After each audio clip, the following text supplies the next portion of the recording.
trošku hovořili. Ale ještě si něco řekneme o Paně a o kozorohu. Začneme tím kozorohem, protože kozoroh je kardinální kvalita zemská, to znamená, je to úhelný typ znamení a samozřejmě jeho analogie, což je 10. dům, je to kardinální země. A protože abychom vůbec na té zemi mohli existovat, tak k tomu, aby ten organismus vůbec zdržel pohromadě, je potřeba opěrný systém, o který se budou opírat všechny tkáně, všechny systémy, které v těle jsou. A tím opěrným systémem je páteř a kostra lidského těla. To je kozoroh. Plus 10. dům. Samozřejmě analogie. Takže ten kozoroh v podstatě vlastně nám říká o tom, jak bude nebo nebude správně fungovat systém kostí. Tak teďka se dotknu jedné věci. My si všichni myslíme, že kost jako taková je něco jako kus betonu, že to je prostě neměnný kus hmoty, který prostě tam v tom organismu je, nějakým způsobem prostě ten organismus drží a nic se s ním neděje. Pravý opak je pravdou, protože kost a kostní systém jako takový je nesmírně dynamický systém, akorát má jednu vlastnost, kterou my moc nepozorujeme, že ta dynamika toho opěrného systému lidského těla funguje nesmírně pomalu, což odpovídá tomu Saturnovi, protože kde je Saturn, tam jde vždycky všechno pomalu. Kost se vyvíjí mnoho setkrát pomaleji než kterýkoliv jiný orgán těla. Tak jako sliznice se vyvíjí za 5 hodin na děložním hrdle, tak kost tibie třeba nebo femur, prostě stehní, ta se vyvíjí několik let nebo i desítky let.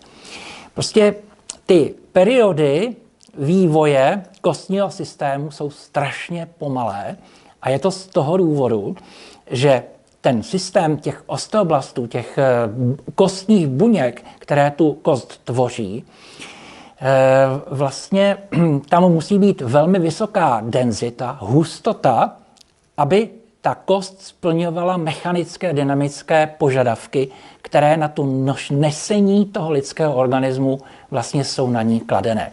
Proto tam všechno u těch kostí, to znáte určitě u zubů, tam to všechno prostě probíhá strašně pomalu. A v tom kozorohu a v tom 10. domě nám to říká, jak ten systém bude postupovat nebo nebude postupovat. Čili to je kostní páteřní systém. Dále, co kozoroh ovládá, ve velké většině vlastně lékařské astrologické literatury taky je kůže. Kůže je pod vládou vah, co se týče estetiky. To znamená, jak máme krásnou kůži, jak působí. To znají herci ze studií, že prostě vidíte vždycky, když někdo jde na televizní zprávy moderovat nebo prostě má před sebou nějaký herecký výkon v divadle, tak vždycky si prostě ten obličej velmi pečlivě připravuje, teda většinou to dělají kostymérky nebo vlastně ty osoby, které jsou k tomu určené, aby vlastně toho herce zkrášly, ale to se týká estetiky. A kůže ve vztahu ke kozorohu nám určuje funkcionalitu té kůže. A funkcionalita kůže je daná, jaký je základní úkol kůže, je chránit organismus před vlivem vnějšího prostředí. To je definice u kozoroha. A u 10. domu. To znamená, kůže musí splňovat ty nároky, že když přijdete do zamořeného prostředí nebo toxického nebo tohle, tak ta kůže je první a většinou jediný element, který vás chrání od okolního světa. A protože tvoří hranici mezi okolím a vámi a kozoroh jako Saturn je definovaný jako hranice, tak proto vlastně kůže ve smyslu funkcionality působení spadá pod vládu kozoroha a 10. domu. Jinak kozoroh samozřejmě ovládá spodní část plic a hlavně pleuru. To znamená, když se koukáte na zápaly plic nebo lidi, kteří prostě jsou v nějakém procesu zánětlivým, pneumonie, zápal plic, pleuritída, to je zápal pohrudnice, to je horší, tak vždycky se musíte koukat taky na znamení kozoroha a 10. dům, jestli tam není něco poškozeného, protože horní část plic klíčky dělá Merkur, blíženci, a spodní část plic dělá společně s rakem a s lunou i opoziční znamení kozoroha. Takže tu pohrudnici. Jo? Pleura, neboli pohrudnice, to je blána, to je sval, který vlastně odděluje dutinu hrudní od dutiny břišní. Tak, a teďka ještě znamení Pany. Znamení Pany a analogicky 6. astrologický dům je jedním ze základních zdravotních domů lékařské astrologie. Protože 6. dům nám určuje chronické choroby stáří. To znamená, určuje nám choroby, které většinou se ukazují až v druhé polovině našeho života, mají chronický charakter a jejich léčení trvá delší dobu. Prostě nejsou to ty nárazovky akutní, ale jsou to choroby, které se vyvíjí pozvolně, postupně. To je 6. dům. Jinak 6. dům jako takový samozřejmě souvisí s naší prací. To znamená, 6. dům nám určuje naše pracovní podmínky, naše spoluzaměstnance, charakter našich spoluzaměstnanců v případě, že fungujeme v nějakém podniku nebo v nějaké struktuře jako podřízený pracovník.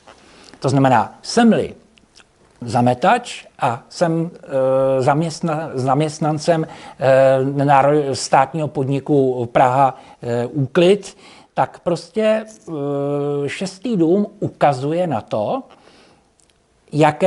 jaké budu mít zaměstnání, čili jestli tam budu zametačem, nebo jestli tam budu technickým pracovníkem, nebo jestli tam budu prostě dělat v kanceláři, a určuje nám současně podmínky, jaké budu mít v tom zaměstnání. To znamená, jestli na mě bude zaměstnavatel tlačit, nebo jestli já budu tlačit na zaměstnavatele, jaké budou vztahy mezi zaměstnavatelem, jaké budu mít své kolegy podřízené, jaký bude kolektiv, ve kterém budu. To záleží na tom, jak ten 6. dům je samozřejmě obsazený. Tak, to je záležitost 6. domu, jako zdravotního domu.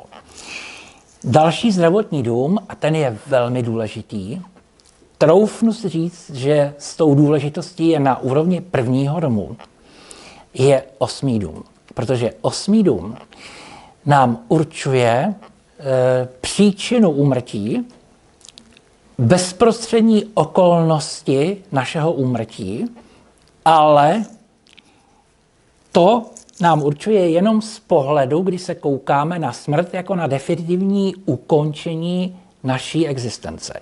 Pak je to způsob, jakým odejdeme, a okolnosti, které kolem toho budou přítomny. Ať jsou to lidé, činy, osoby, události. Pokud se na proces úmrtí díváte jenom jako na přechod lidské bytosti z jednoho stavu omezení 3D do stavu expanze 5 a více D, to znamená, že vědomí neodchází, ale my pouze opouštíme 3D prostor, což je vlastně už tendence současné filozofie, teda některých směrů, tak v ten moment se vlastně nám obsazení a vlastně kvalita 8. domu ukazuje také, co se bude dít po smrti.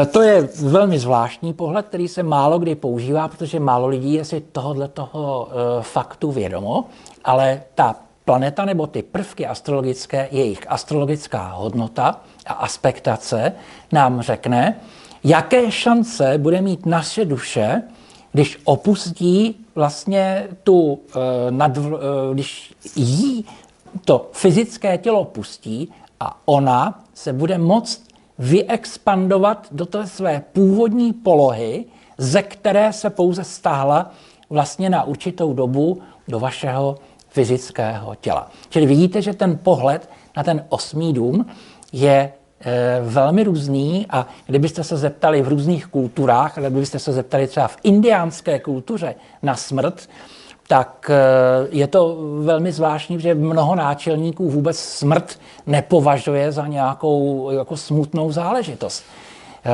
To se týká indiánských kultur, nevím, jak je to jinde, nicméně budoucnost teďka nám ukáže, že tento způsob náhledu pro nás bude velmi důležitý, protože teď procházíme jednou velmi důležitou a velmi intenzivní vývojovou etapou všichni.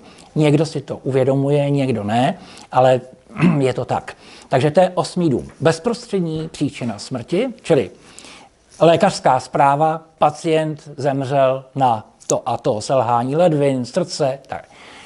Nám určují kvality 8. domu. Jeho obsazení, aspektace hrotu, jeho vládce, obsazení a astrologická kvalita a aspektace vládce 8. domu Radixového horoskopu. Tak. A teď se dostáváme k nejexpanzivnějšímu a nejzajímavějšímu domu zdravotnímu, a to je 12. dům. 12. dům podle klasického pohledu lékařské astrologie je dům, který se zabývá psychickými onemocněními. To znamená psychiatrie, klinická psychologie, obory. Je to dům, ve kterém dochází k odklonění se od společnosti a člověk se jakoby přichází sám k sobě. To znamená, on přestává tolik potřebovat své okolí k tomu, aby mohl existovat, ale začne se zabývat svým vnitřním světem.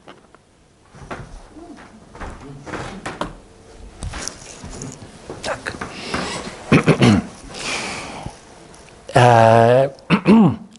12. dům v té klasické astrologii a v moderní psychologické astrologii je domem, který nám ukazuje na minulé, čili bezprostřední vtělení, které bylo před tímto životem. Mohu potvrdit z vlastní zkušenosti, že tomu tak skutečně je. Když se podíváte a velmi pečlivě si rozeberete 12. dům jako takový, astrologické prvky, které se tam nacházejí, jeho aspektaci, jeho vládce, astrologickou hodnotu vládce a hlavně jeho velikost úhlovou toho 12. domu, tak podle toho se velmi dobře dá analyzovat a poměrně dobře popsat, co se s vámi dělo, když vaše duše obývala to předcházející fyzické tělo.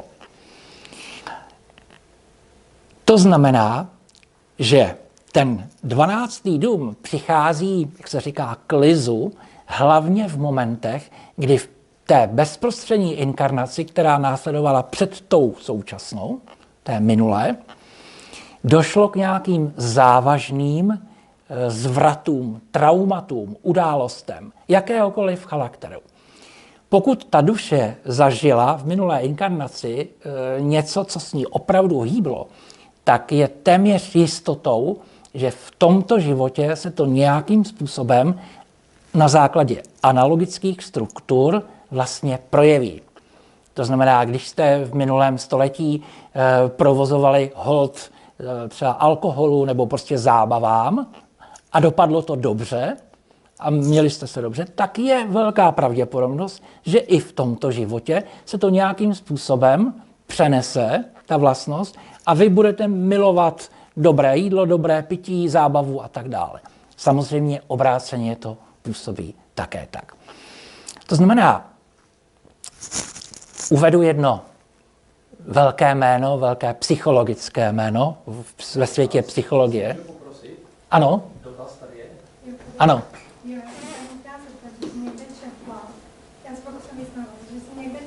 Že vlastně, když je problematicky postavený ten 12. dům, nebo je tam třeba alkohol, tak vlastně ve spojitosti s těma minulýma životama, že se jako vůbec nedoporučuje dělat takový ty jako duchovní techniky, jako třeba regrese a takhle, tak jaký na to máte názor?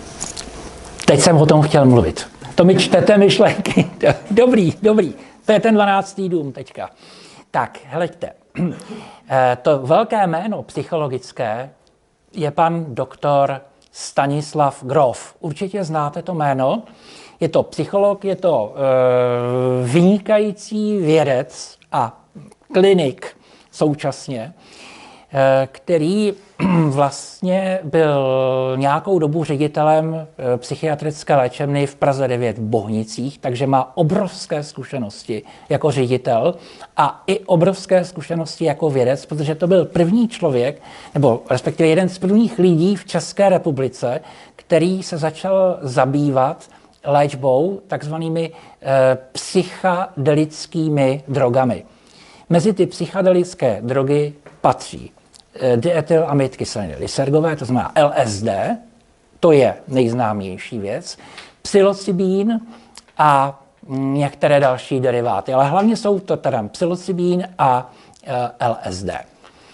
A on zjistil, že za určitých okolností, když dáváte tyhle ty preparáty, tak se otevírá ta clona nevědomí, která vám brání vidět v současném životě ty věci, které probíhaly minule. A za lékařského a psychologického dozoru skupiny terapeutů, ne jednoho, dokáže perfektně vypracovanou technikou někdy objevit věci, které tomu člověku z minulosti skutečně brání v normálním životě, psychickém, někdy i fyzickém, v tomto stavu, v tomto vtělení. To znamená, je to průkopník vlastně léčení psychedelickými drogami, ale za asistence odborně vyškoleného psychologického a lékařského týmu.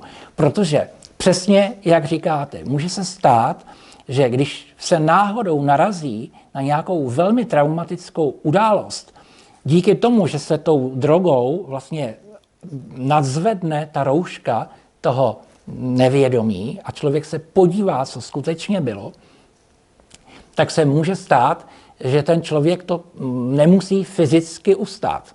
Takže tam je potřeba skutečně toho týmu, který okamžitě zasáhne a ví, co se děje.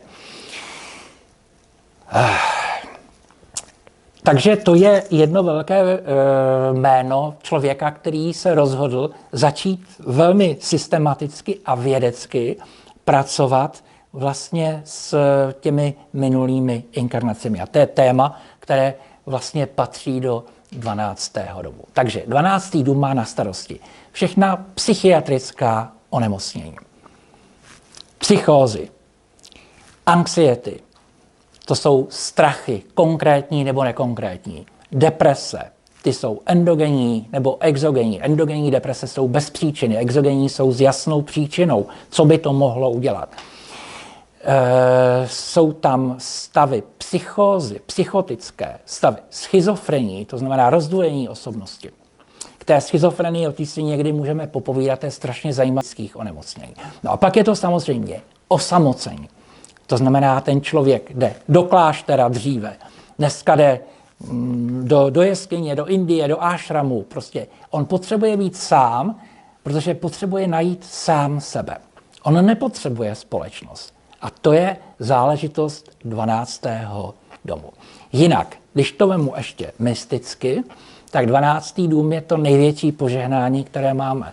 Protože je to vládce, samozřejmě je individuální, je Neptun.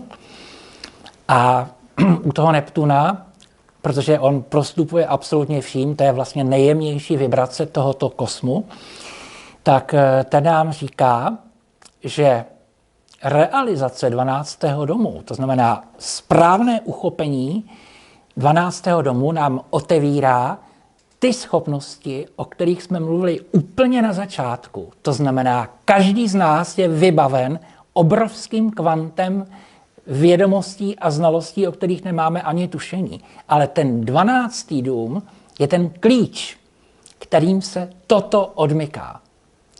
Ale ten klíč je velmi komplexní a velmi jakoby spletitý. To znamená, není to, že si řeknu tak a teď to otevřu, půjdu přímkou a ono se to stane. Ne. Je to velmi spletité, velmi komplexní, ale výsledky přináší stav osvíceného vědomí. To je záležitost 12. domu. A osvícené vědomí od běžného denního vědomí to je něco úplně jiného. V běžném denním vědomí, když chcete řešit nějakou událost, tak musíte získat informace. Ty získáte na internetu, z knih, v knihovnách, rozhovory. A na základě těch informací vy uděláte dedukci, indukci nebo nějaký logický pochod a vydedukujete nějaký závěr. Když toto děláte ve stavu osvíceného vědomí, tak nezískáváte informace z vnějších zdrojů, ale získáváte informace z vnitřních zdrojů. A ty vnitřní zdroje mají tu výhodu, že jsou vždycky pravda. To je zákon. Tam nelze pochybovat. A pokud vy začnete stavět na něčem, co je opravdu pravdivé, i deduktivní, i logickou formou, tak máte velkou pravděpodobnost, že dospějete k opravdu pravdivému závěru. Protože když si vezmete informace v tom neosvíceném stavu vědomí, tak můžou být manipulovány, nemusí být úplné, nebo jich může být dost, nebo jsou jiné, než které vy potřebujete. A na základě toho vy nedojdete k nějakému solidnímu závěru. Čili 12. dům nám přináší to, po čem toužili a někteří toho dosáhli, a to jsou svědci a mystici, kteří vlastně dosáhli stavu osvíceného vědomí. To znamená, když to řeknu česky, tak je to stav vše vědomí. Ten člověk, když se soustředí na cokoliv, tak dostane odpověď na té úrovni, které on rozumí a která je pravdivá ve všech směrech. A z té odpovědi on může vycházet. Samozřejmě tímhletím způsobem funguje spousta léčitelů, kteří prostě vy přijdete, on se na vás podívá, ani neřeší žádný horoskop a on řekne, ale taky čele nějaká špatná. Vy vytřeštíte oči a říkáte, jak to může vědět.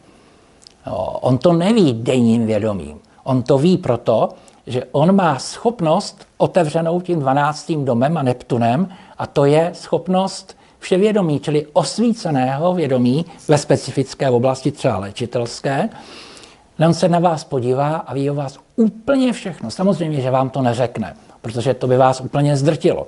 Ale on vezme to podstatné, čím se má zabývat a to začne řešit. A tím nejen, že vyřeší ten problém u vás, ale udělá ještě jednu velmi důležitou věc. On tímto procesem aktivuje vaši schopnost osvíceného vědomí, kterou má každý bez výjimky.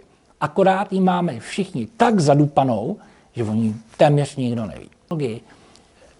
Já to jenom úplně bleskově zopakuju. První dům. Disponibilní energie, tvar těla, temperament, způsob obranné reakce, čili imunitní systém, způsob prvního prosazení do fyzického těla, obrovsky důležité v psychologii.